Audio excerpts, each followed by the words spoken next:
This channel is all about my daughter and I sharing movies and TV shows and the things that we love with each other. And one of the biggest things that I love is Star Trek. I love it so much, and a few months back I tried to actually show it to her.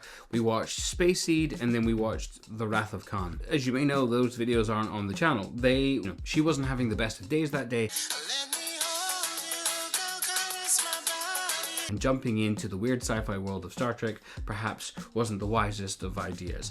And also I discovered that I'm a psychopath when it comes to this show, because I just sat watching her and wondering why she wasn't enjoying it, and I think she felt that and felt pressure, and I'm like, didn't you find that a bit funny? Aren't these characters a delight? And I think that ruined the experience for her. So I got me worried. Like, I don't know if I'm gonna be able to share it with her without being a whack job. So we will try again, but I want to talk about Star Trek, and I don't know, I have just watched Star Trek: The Search for Spock, and it got me thinking. Often people say that the odd-numbered Star Trek movies are the bad Star Trek movies, and I think that is wrong and stupid, and also dumb. Star Trek: The Search for Spock is an amazing movie.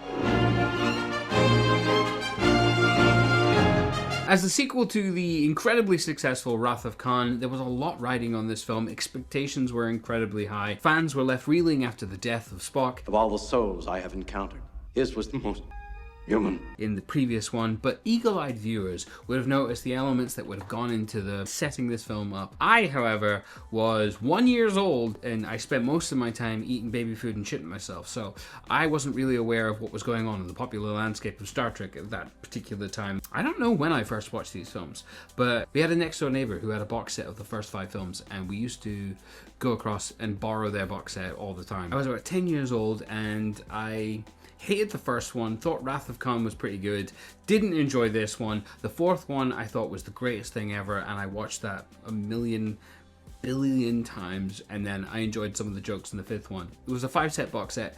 I just realized though recently, they made a extended version of this box set. Here's this image. Look how disgusting this is. Off-centered Enterprise, lazy. This is lazy.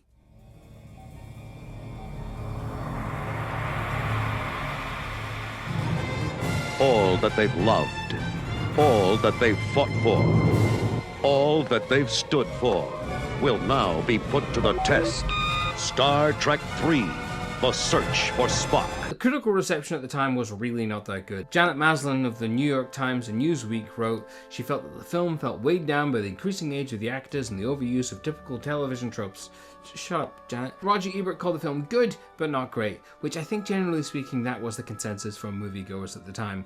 The film had too much exposition, not enough action, and just had an overwhelming sense of sadness. But it's that sense of sadness and melancholic tone that permeates throughout the movie that has drawn me back time and time again. In a sequel or a franchise film, so seldomly do you ever sit in the consequences of the film that came prior.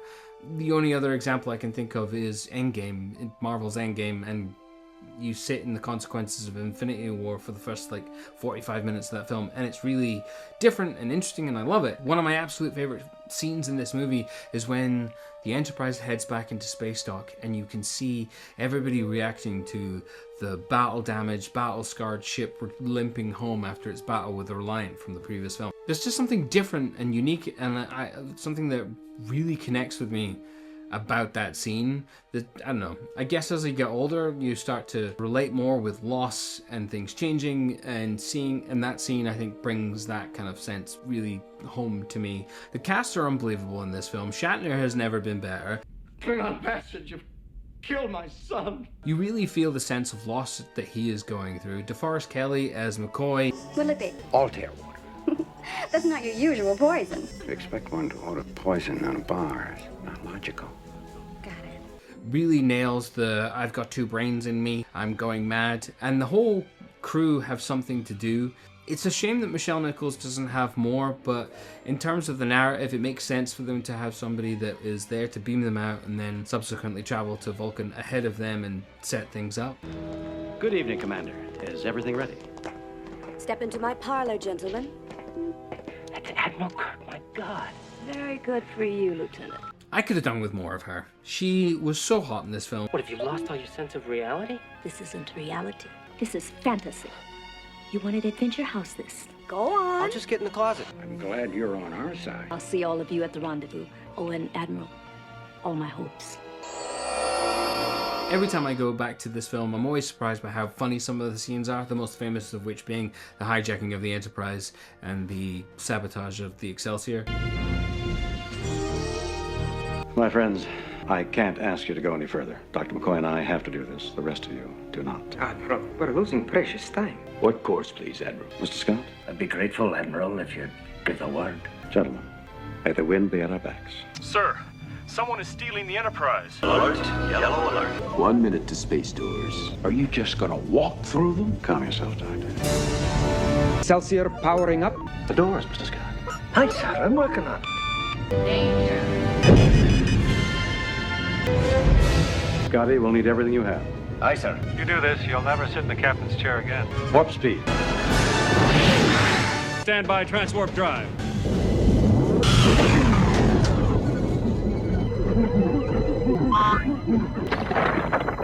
The Klingons, they're not exactly the best bad guys in this film, but it's really not about them. The film is about loss, mourning, and resurrection, and family, friendship, and the lengths that you'll go to protect the ones that you love. Yeah, so they're a fun foil, but if you're looking for them to be the be-all and end-all of bad guys that they're up against, like Khan was in the previous film, go watch that film if you want that. But if you want something that's deeply entertaining, at times hilarious, something meaningful and thought-provoking, this is the one for you. One of the most emotional moments in this film, or any of the Star Trek films, is when the crew have landed on Genesis and they're looking up as the wreckage of the Enterprise falls down to the planet's surface, and there is that wonderful line. My God, Bones, what have I done? What you had to do, what you always do.